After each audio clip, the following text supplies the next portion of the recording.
Bellstown Racecourse, June 26, 1975. A small amateur hurdle race, 13 obstacles, low prize money, the crowd scattered across worn grass, speakers crackling through announcements nobody listens to. One horse enters at 20-1, Yellow Sam. 2 seasons of racing, never finished better than 8th. Most bookmakers don't even remember his name. But inside a phone booth beside the track, a man named Benny O'Hanlon is holding a receiver to his ear, voice breaking, pleading with a hospital about a dying aunt. He has been there for 25 minutes. A queue forms behind him. He does not leave. Across Ireland, in 300 betting shops, men are opening sealed envelopes. They place bets, £50, £100, £200, all on the same horse. The shops take the money. They try to call Bellstown. The line is busy. They try again, still busy. Nobody at the track knows what's happening. When the horses clear the final hurdle, Yellow Sam crosses the line first, 2.5 lengths clear.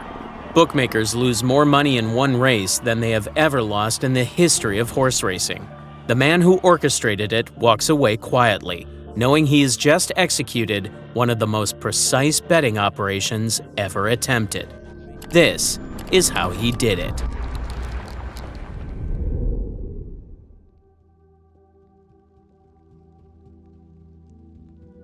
Barney Curley was born in 1939 in County Fermanagh, Northern Ireland. One of 6 children, Catholic household, rural upbringing.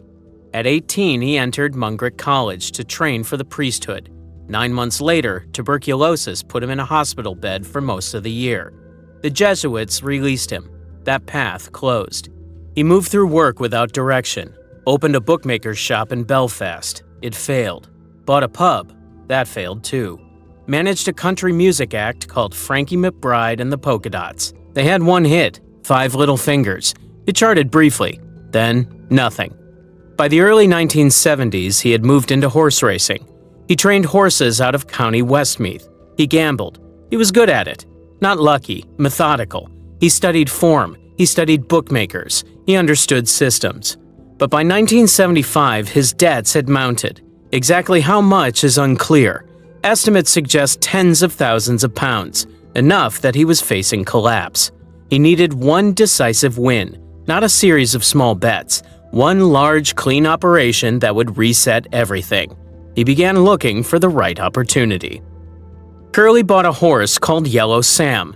The name came from his father, Sam, who was known around the tracks by that nickname. On paper, Yellow Sam was useless. In his first 2 seasons across 9 races, his best finish was 8th place. He often finished further back, 10th, 12th. Sometimes he pulled up. Bookmakers saw him as slow, inconsistent, a guaranteed loser. But the poor form was deliberate. Curley instructed trainer Liam Brennan at the Curragh to run Yellow Sam in conditions that did not suit him. Bigger tracks, soft ground, races against better horses. The horse never had a chance to show real ability. Why? Because in British and Irish racing, a horse's handicap rating is determined by past performance. The worse Yellow Sam ran, the lower his rating stayed. That meant when Curley finally entered him in the right race, the handicap would be artificially low.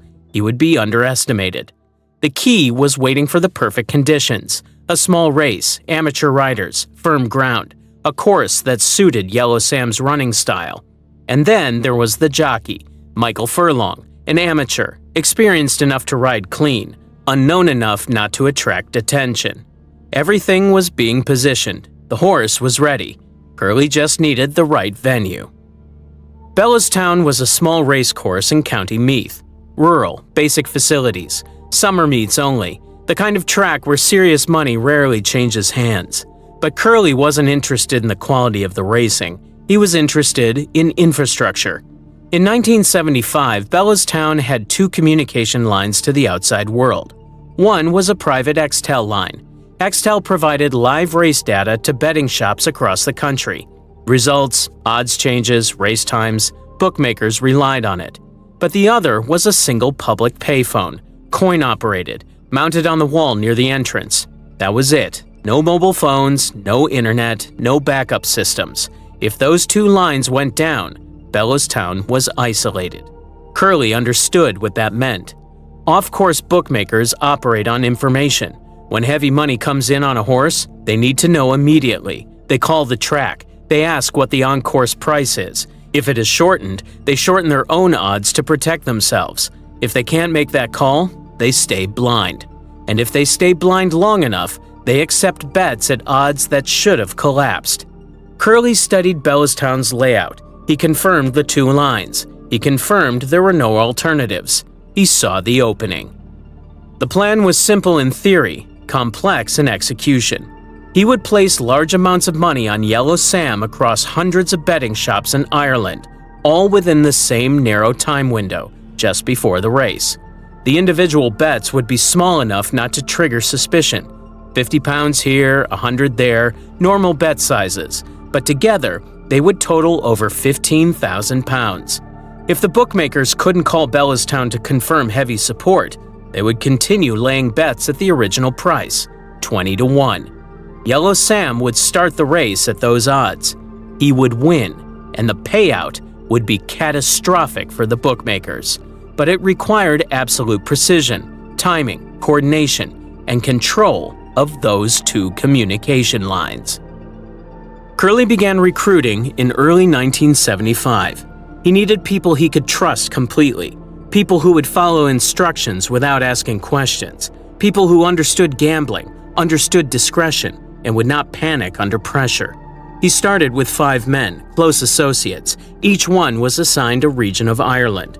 Each of those men then recruited 10 to 15 runners, reliable people, friends, relatives, people who needed money and would do exactly as instructed. By mid-June, Curley had a network of dozens of individuals spread across the country, each stationed near a betting shop. They were given envelopes, sealed. Inside, instructions, a fixed sum of cash, and the name of a horse. They were told not to open the envelope until they received a phone call. The amounts varied: £50, £100, £200, £300, enough to look legitimate, not enough to raise immediate alarm. Nobody in the network knew the full scope of the operation. Only Curley understood the total picture. The public phone at Bellostown was the weak point. It had to be controlled. Curley assigned the task to Benny O'Hanlon, a friend, a large man, strong build, good humor, but more importantly, committed. The plan was straightforward. O'Hanlon would enter the phone booth approximately 25 minutes before the race. He would make a fake call, to a non-existent hospital about a non-existent dying relative. He would stay on the line for at least 30 minutes, long enough to cover the betting window, long enough to ensure bookmakers could not get through. If people queued behind him, he would stay calm. He would apologize. He would explain the emergency. If anyone became aggressive, he was prepared to hold his ground, physically if necessary. Curley gave him one rule: do not leave that phone booth until Yellow Sam crosses the finish line. Curley visited Bellostown twice in the weeks before the race. He walked the course. He noted the positions of bookmakers' stands. He observed how staff operated the Xtel line. He confirmed it ran through a single terminal inside the weighing room. On the day before the race, the Xtel line was disabled. Accounts differ on how. Some reports suggest it was cut. Others suggest a technical failure. Either way, by the morning of June 26, the line was not functioning. Curley also chose where he would stand during the race, not near the bookmakers, not near the grandstand. He picked a spot in the middle of the course, behind a patch of gorse bushes, low profile, out of sight. His face was known. Bookmakers recognized him. If they saw him at Bellostown on the day of a major gamble, they would react, so he stayed hidden. Timing was everything. Too early, and the bookmakers would have time to adjust odds. Too late, and betting shops might close their books. Curley calculated the optimal moment, 10 minutes before the race. That gave runners enough time to place bets. It gave bookmakers no time to respond. The race was scheduled for 3 p.m. At approximately 2:50 p.m., Curley began making calls. He contacted 6 coordinators. Each coordinator was responsible for a region. Each had a list of runners. The coordinators called their runners. The message was identical. Open your envelope, go to the betting shop now, place the bet. Do not deviate. Within minutes, runners across Ireland were walking into shops, handing over cash, filling out betting slips. Yellow Sam, 20-1. The individual bets looked normal. A man walks into a shop in Dublin, places £70 on a horse in a minor race at Bellastown. The clerk takes it. The odds are long, but people bet on long shots, nothing unusual. Another man 50 miles away does the same, £100. Different shop, same horse. Then another, and another. By 2:55 p.m., over £15,000 had been placed on Yellow Sam across approximately 300 betting shops. Bookmakers began to notice. They tried to call Bellastown. The line was busy. They tried again. Still busy. They tried the Xtel line. No signal. Some shops began to shorten their odds preemptively, from 20-1 to 16-1, then 12-1. But many did not. They assumed it was isolated interest, regional enthusiasm, nothing coordinated. They kept taking bets. At 2:35 p.m., Benny O'Hanlon entered the payphone booth at Bellastown. He dialed a number, a real number, but to a friend's house. The friend did not answer. O'Hanlon spoke anyway. His voice carried, loud enough for people nearby to hear, emotional, desperate. "Please, you have to tell me. Is she going to make it? I need to know. She's my aunt. I have to know." A pause. Then more. "I'm at the races, but I can leave. Tell the doctor I'll come now if I need to. Just please tell me what's happening." People began to queue behind him. A few at first, then more. Bookmakers trying to call their offices. Bettors trying to check results from earlier races. O'Hanlon glanced back, apologized. "I'm so sorry. It's an emergency. My aunt, the hospital, please, just a few more minutes." Most people nodded. Sympathy. One man offered to wait. Another suggested O'Hanlon use a private phone inside. O'Hanlon shook his head. "They said to stay by this number, in case they call back." Minutes passed. The queue grew longer. O'Hanlon stayed on the line. At 2:58 p.m., a bookmaker pushed forward. "I need to make a call. It's urgent." By 3 p.m., the race was starting. O'Hanlon was still on the phone. Yellow Sam walked to the start. Jockey Michael Furlong mounted. The horse looked calm, well prepared, fit. The on-course bookmakers had him at 20-1. A few had shortened slightly to 16-1, but most hadn't moved. They saw no reason to. In the grandstand, the crowd was sparse, perhaps 200 people. Casual racegoers, locals, nobody paying much attention to a low-grade amateur hurdle. In the middle of the course, hidden behind gorse, Barney Curley watched. He had placed over £15,000, nearly everything he had.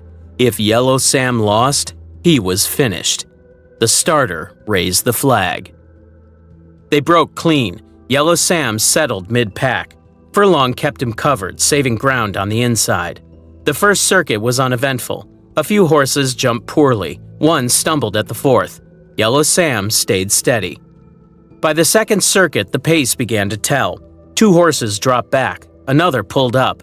Yellow Sam moved forward, not dramatically, just steady pressure. Furlong eased him into the outside, better visibility, cleaner jumps.